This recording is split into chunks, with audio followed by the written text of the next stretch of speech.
বাংলাদেশে আসলে মোটরসাইকেল হয়ে গেছে মরণ সাইকেল।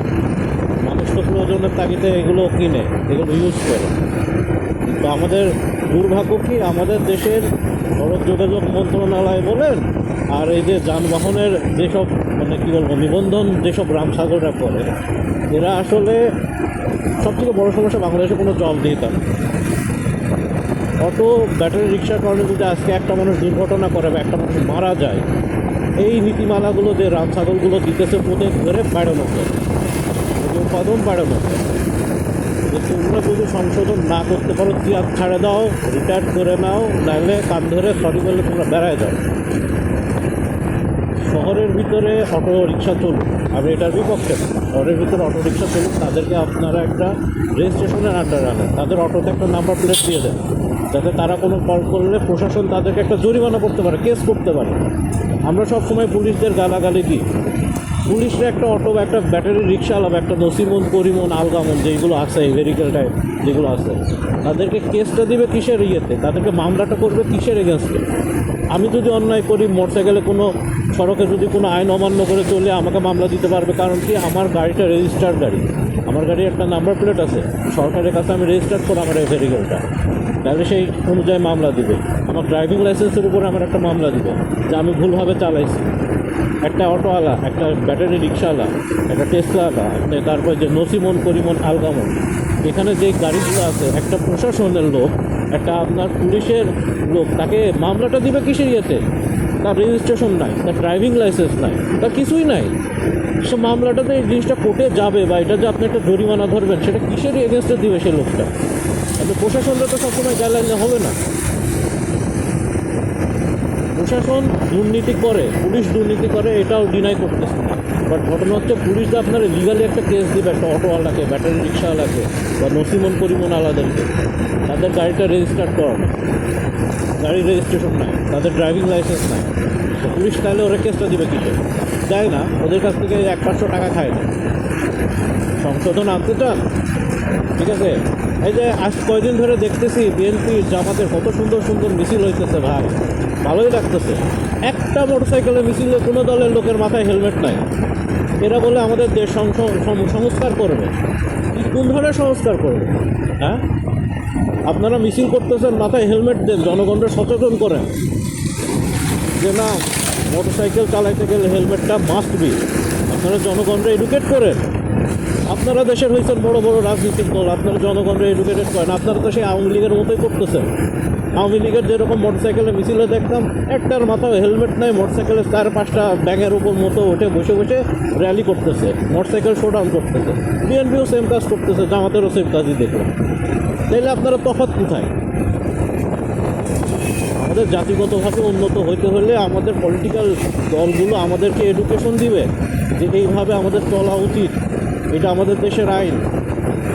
মোটরসাইকেল র্যালিতে যদি আপনার জামাত শিবির বা বিএনপির যদি র্যালিগুলোতে সবাই হেলমেট পরে যাইতো, আর 10টা মানুষ বলতো যে না, এরাও আইন মানে চলে। এরা যদি আইন মানে না চলে, তাহলে এদের যেসব অন্যান্য সংগঠন ঘোরার টিম আছে, এরা কি আইন মানবে? মানবে না ভাই, কেউ মানবে না। আমাদের দেশে হচ্ছে যোগ, তারা সংস্কার চাই, কোন রকমের সংস্কার, মাথায় হেলমেট বাদে আমরা র্যালি করব, এই আমাদের সংস্কার। পাবলিক বডিকে তারা এডুকেটেড করতে চায় না, এডুকেশনও দিতে চায় না, এটা বুঝাতেও চায় না যে ভাই আমরা মোটরসাইকেল র্যালি করতেছি, মাথার মধ্যে হেলমেটটা পইরা আপনারাও করেন, আপনাদের নিজেদের জানমালের সেফের জন্য আপনারা হেলমেটটা পরেন। দেখেন আমরা র্যালির ভিতরে এতগুলো মানুষ নিয়ে করতেছি না। তাহলে যারা আমাদের দেশ ট্যাকেল করবে, আমাদের দেশে আইন কানুন দেবে, তারা তাদের দল, এখন যে দুটো পলিটিক্যাল দল আছে, তারা যদি এইভাবে নিজেদেরকে রিপ্রেজেন্ট করে, তাহলে তারা যেসব ওইসব মন্ত্রণালয়ে যেসব মন্ত্রী বসাবে, ওইগুলো তো এরকম গভর্নমেন্ট মার্কাই হবে, সুপার লেভেলের গভর্নমেন্ট হবে। ইচ্ছা মতো আইন কানুন বানানো শুরু করে, রামসাগলের 3 নম্বর বাচ্চা হবে যে ভাই 60 ঘন্টা ট্রেনিং করেন, আমরা অটো, সিএনজি, অটো কী বলে, ব্যাটারি রিক্সা, নসিমন করিমন আলগামনের কোনো ব্যবস্থা করতে পারবো না, রাস্তার ভিতর মরে পড়ে থাকবে। কিন্তু আপনারা আমাদেরকে লাইসেন্সের জন্য টাকা দেবেন, রেজিস্ট্রেশনের জন্য টাকা দেবেন, গাড়ি আনবো যখন টাকা দেবেন, গাড়ি যখন শোরুমে বিক্রি হবে তখনও টাকা দেবেন। একা কিন্তু আপনাদের দিতে হবে ভাই। আমি বাংলাদেশে বহুত মোটর ব্লগার দেখছি, ঠিক আছে, এইসব বিষয়ে কাউরে আমি কথা বলতে দেখি না। সবাই এসিআই মোটরসের পাশা চাটার পিছনে লাগে আছে, আর কেউ হোন্ডা কী বলে সুজুকির লাগে আছে, ঠিক আছে, কেউ হচ্ছে সিএফ মোটর লাগে আছে, কেউ হচ্ছে টিভিএসের লাগে আছে। বাংলাদেশের মানুষ যে এত এরকম এইগুলো পারে রে ভাই, বলে motorcycle community, Yamaha motorcycle community, ঘোড়ার ডিমের মোটরসাইকেল কমিউনিটি। মোটরসাইকেলের দাম যখন বাড়ানো হয়, মোটরসাইকেলের উপর যখন মোটরসাইকেল চালকদের যখন অন্যায়ভাবে আইন চাপাই দেওয়া হয় ঘাড়ের উপরে, এসব কমিউনিটি কী করে? হ্যাঁ, বানরের মতো নিজের পশ্চাৎ দেশ চুলকায়, তাই তো চুলকায় আমার মনে হয়।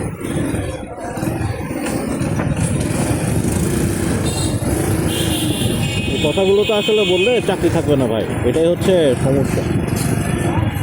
বাট এইগুলোতে ভাই ফেড আপ হয়ে গেছে।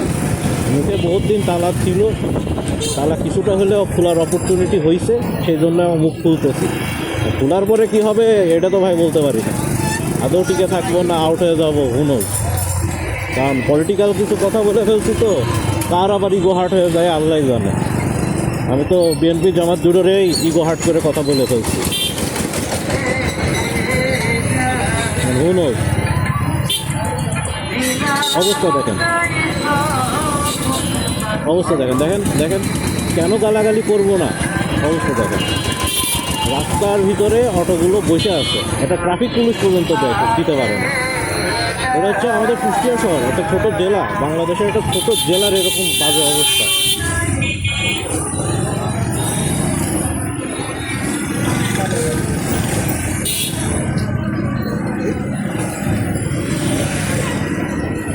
কার কাছে ভাই কি এক্সপেক্ট করলো?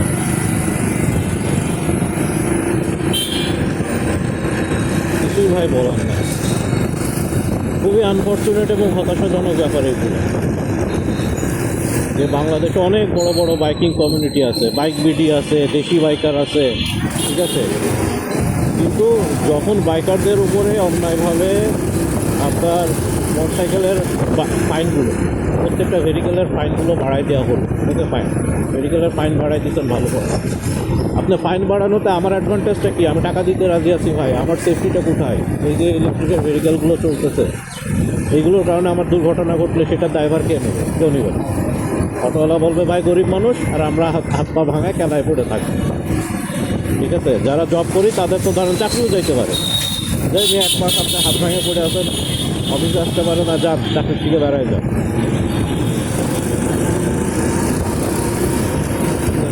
কিছু বলার নাই ভাই। আমাদের দেশের সমস্যা হচ্ছে যে আপনারা যে বাইকিং কমিউনিটিগুলোর আপনারা ট্রাস্ট করেন, সাপোর্ট করেন, ঠিক আছে, এটা হচ্ছে বাংলাদেশের ওয়ান অফ দ্য বিগেস্ট দালাল। দেখেন না, বাইক বিডি এসিআই মোটরসের যখন পোস্টগুলো দেয়, আমার ইয়ামাহার উপরে কোনো রাগ নাই। Yamaha as a international brand অনেক ভালো করে এই দেখেন, দেখছেন, হাত দেওয়া নেই, কিছু দেওয়া নেই, ওর মন বললেও ঘুরে গেল। আমার গাড়িটা যদি বেশি স্পিডে থাকতো, আমি তো জায়গায় জিতাম ঢাকায়, ব্রেক করেও তো কুলাইতে পারতাম।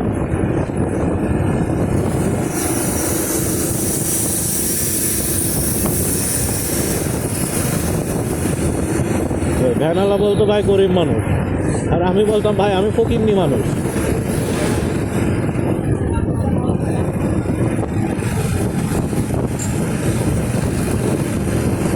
আমরা যারা